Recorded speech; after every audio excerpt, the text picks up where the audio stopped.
প্রিয় তৌহিদ, ভালোবাসা নিয়ে গত 2 সপ্তাহ বাড়ি আসলে না। আমি তোমার পথ চেয়েছিলাম, চিঠিও লেখো নাই। পূর্বের চিঠিতে জানিয়েছো তোমার অফিসে কী সব গণ্ডগোল চলছে, তার জন্যে চিন্তিত আছি। আগামী বৃহস্পতিবার অবশ্যই বাড়ি আসবে, কারণ তোমার জন্য খুব বড় একটা সুখবর আছে। আর বিশেষ কি, আব্বা মা পরি সব ভালো আছে। আমার শরীর ভালো আছে, কিন্তু কীরকম অস্বস্তি ভাব হয়, যা লিখে প্রকাশ করতে পারবো না। আমার জন্য দোয়া করবে, তোমারই রানী।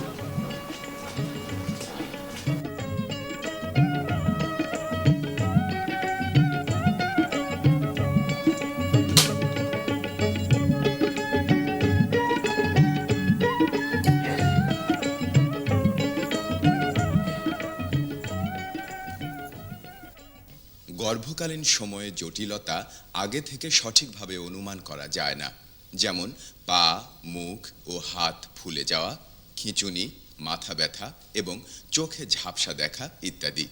তবে যে কোনো ধরনের জটিলতা দেখা দিলে গর্ভবতী মহিলাকে দ্রুত স্বাস্থ্যকর্মী বা ডাক্তারের কাছে কিংবা স্বাস্থ্যকেন্দ্রে নিয়ে যেতে হবে। প্রিয় শ্রোতামণ্ডলী, আজ এখানেই বিদায় নিচ্ছি। আগামী সপ্তাহে ঠিক এই দিনে আমাদের পরবর্তী অনুষ্ঠান শোনার আমন্ত্রণ জানিয়ে শেষ করছি আজকের অনুষ্ঠান। খোদা। কি রে, আমরা এতক্ষণ বসা রেখা তুমি এটার এসব অনুষ্ঠান শুনে কি যে মজা পাও আমি বুঝি না। নাও কামরাঙ্গা, আমার জন্য পেরে আনছো? লবণ আনছি। আবার ধুয়েও আনছো দেখি। এরকম একটা গুণের নরদিনী থাকতে আর কি লাগে। কিন্তু পরিবেবি, আমি রেডিওতে আজকে যে অনুষ্ঠানটা শুনলাম, তোমারে কিন্তু এটা প্রত্যেক দিন শুনতে হবে। আমি এইসব অনুষ্ঠান শুনতে যাব কোন দুঃখে? ভবিষ্যৎ মা হিসেবে নিজের প্রস্তুত করবা না? নিরাপদে মা হওয়ার জন্য প্রস্তুতিটাই আসল, বাকিটা আল্লাহর হাতে। মার যত ঝামেলা, বাবার কিন্তু অত ঝামেলা নেই। দেখো না তোমার ভাইয়াটা কেমন মানুষ, খবরটা পেয়েও বন্ধের জন্য অপেক্ষা করছে। এই নাও।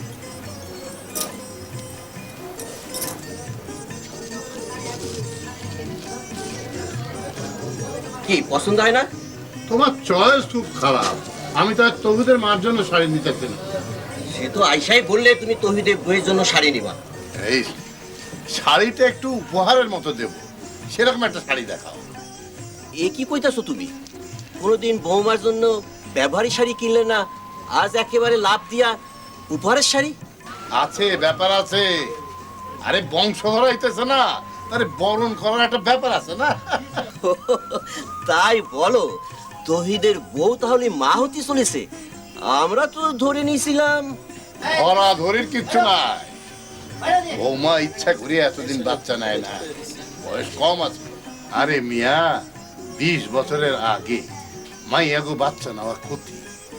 বাচ্চা আর মায়ের উভয় সমস্যা হতে পারে। হ্যাঁ, ঘরের বউ যে শিক্ষিত হলে এই এক সুবিধা, বিচার বিবেচনা করে সংসার তারে সাজিয়ে নিতে পারে। এই ওই শাড়িটা দেখে দিয়ে মানাবে কেমন? দেখো এটা কেমন মানাবে, দেখো। হ্যাঁ, এই শাড়িটা পছন্দ হয়েছে। এখন দর কও। আরে দর নিয়ে তোমারে ভাবতে হবে না। এই ভালো করে এটা প্যাকেট করে দাও। ওই তার 10 জন মাসজনের ছেলে সুজন, ওই যে ডাক্তারি পড়তেছে, তার সাথে পরের বিয়ের কথাবার্তা কি করলাম? মেয়ের এখনো বিয়ার বয়স হয় নাই। ওদিকে অবশ্য ওদের খুব পছন্দ হয়েছে, কথাবার্তা হইয়াই রয়েছে। ওর ডিগ্রি পরীক্ষার পর বিয়া হইব। মাশাআল্লাহ মাশাআল্লাহ, ছেলে কিন্তু পাত্র হিসেবে খুবই ভালো।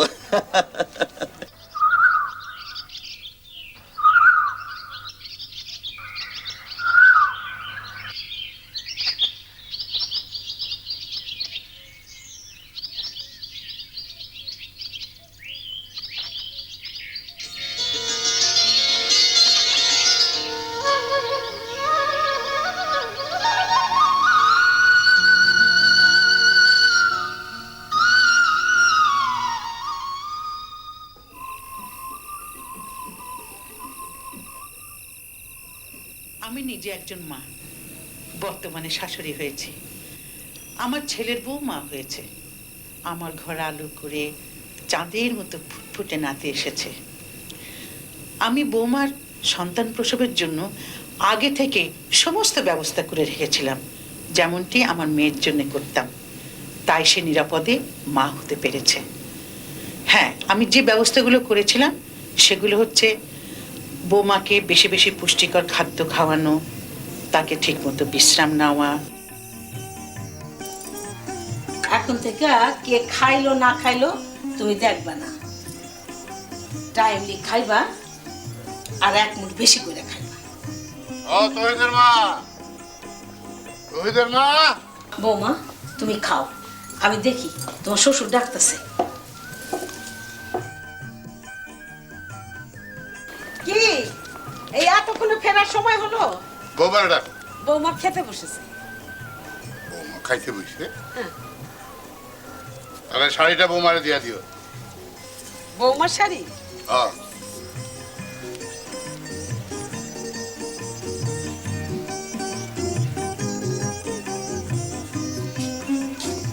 সবাই খাইলো কিনা এসব তত্ত্ব তলাশির পর বাড়ির বউ ভাত খায়।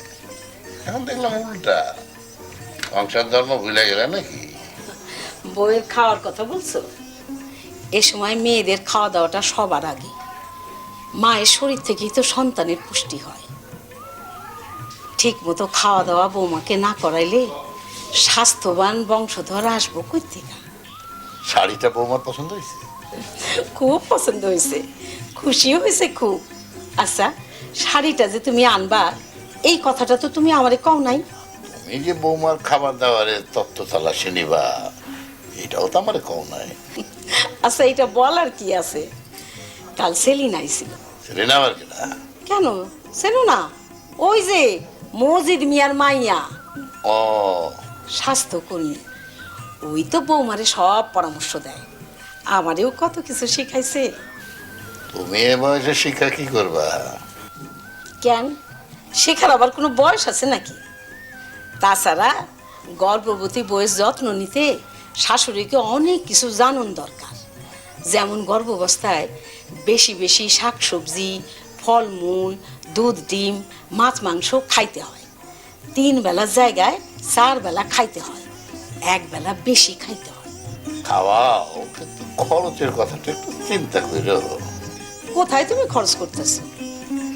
নিজেদের ক্ষেতের শাকসবজি, বাগানের ফল, নিজেদের গরুর দুধ, পুকুরের মাছ, পালা মুরগির ডিম, শুধু মাংসটাই তোমারে কিনতে হয়।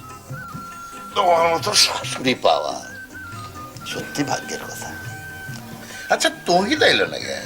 বৌমা চিঠি লিখছে, কইলো বৃহস্পতিবার আসবে নিশ্চয়ই।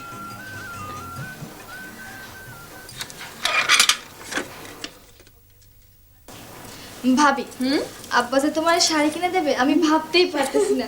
দেখো না কি সুন্দর শাড়ি, উপহার না হলে আমি কিন্তু নিয়ে নিতাম। আমার শাড়ি তোমার শাড়ি না, আর বেশি পছন্দ হলে নিজের ট্রাঙ্কে রেখে দাও। দেখ, আমি কি তাই বলেছি? তোমার পড়া হলে পরে, আমি একদিন পর। ঠিক আছে ঠিক আছে। আরে সেলিনা পাশে আসেন আবার, বসেন কি বসেন। ব্যাপার, ভাবি ননদি মিলে খুব গল্প হচ্ছে। হ্যাঁ ভাবি, আমি তাহলে এখন যাই। ঠিক আছে ভাবি, একটু শুয়ে পড়ো তো, তোমাকে একটু দেখতে হবে। আচ্ছা।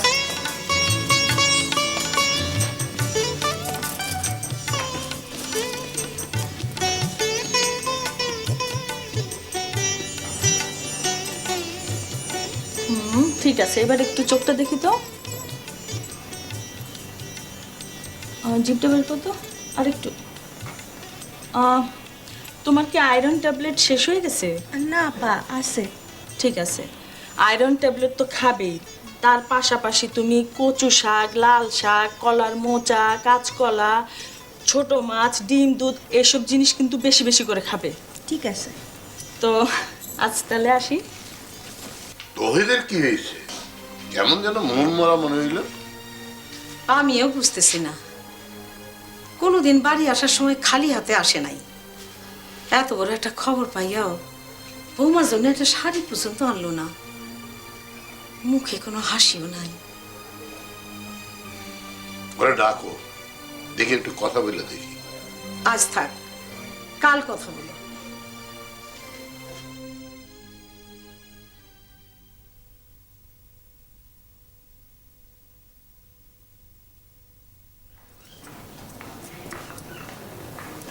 কি হলো, তুমি খুশি হও নাই? হয়েছি।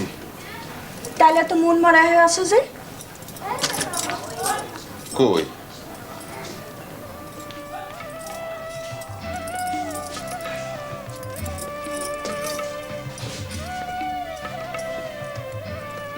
তোমার কি হয়েছে আমারে তুমি বলবা না? আমি কি অন্যায় করলাম? না না, তুমি কোনো অন্যায় করো নাই। কোম্পানির টাকার খুব টানাটানি, শ্রমিকরা স্ট্রাইক করছে, এই মাসের বেতন হয় নাই।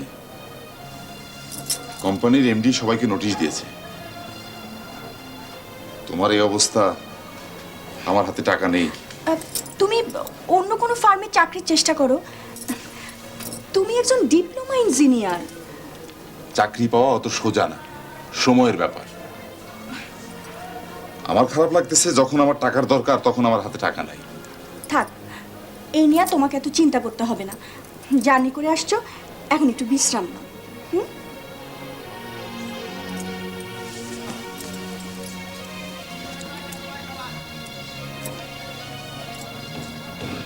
হয়তোবা 2-3 মাস বাড়িতেই বসে থাকতে হবে।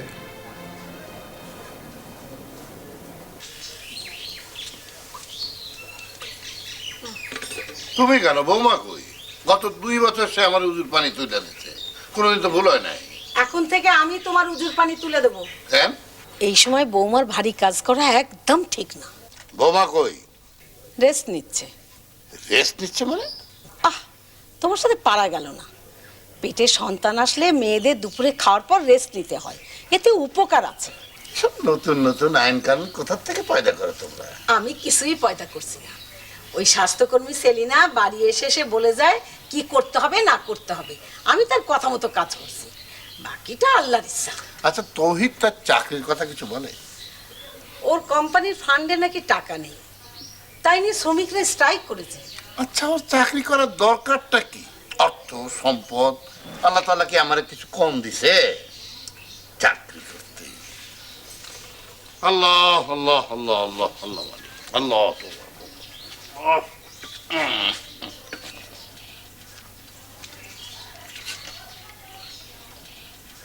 এত মন খারাপ করে আছিস কেন? আব্বার কাছে হাত পাততে ভালো লাগে না। এতে হাত পাতা বলছিস কেন? তার অর্থ সম্পত্তি সবই তো তোদের জন্য। বৌমার স্বাস্থ্য পরীক্ষা করার জন্য তোর আব্বার কাছ থেকে টাকা নিয়ে রাখছি আমি। আর এসব কাজে কয়টা টাকাই বা লাগে? শোন, সেলিনা বলতেছিল বৌমাকে প্রথম 3 মাসে একবার, 4 থেকে 7 মাস পর্যন্ত মাসে একবার, আর 8 মাস থেকে সপ্তাহে একবার করে স্বাস্থ্যকেন্দ্রে, যেমন কমিউনিটি ক্লিনিক বা স্যাটেলাইট ক্লিনিক বা ইউনিয়ন স্বাস্থ্য ও পরিবার কল্যাণ কেন্দ্রে নিয়ে পরীক্ষা করাতে হবে।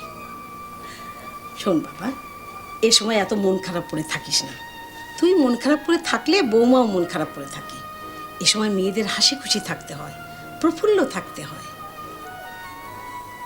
তা তো বুঝি মা, কিন্তু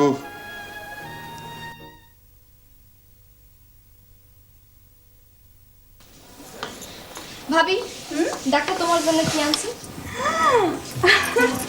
পছন্দ হয়েছে? খুব। এইটাই তোমার চোখের সামনে টানা দেবে, সবসময় বাবুটা দেখবা, তালি পরে তোমার বাচ্চাটা এরকম সুন্দর হবে।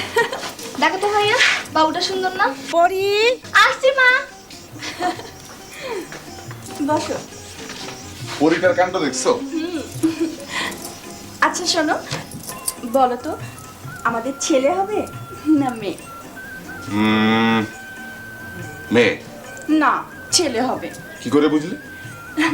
আমি স্বপ্নে দেখছি, আমি ওরে কোলে নিয়ে বসে আছি, আরো পিট পিট করে আমার দিকে তাকায় আছে। শোনো, মানুষ স্বপ্নে যা দেখে তার উল্টোটা হয়।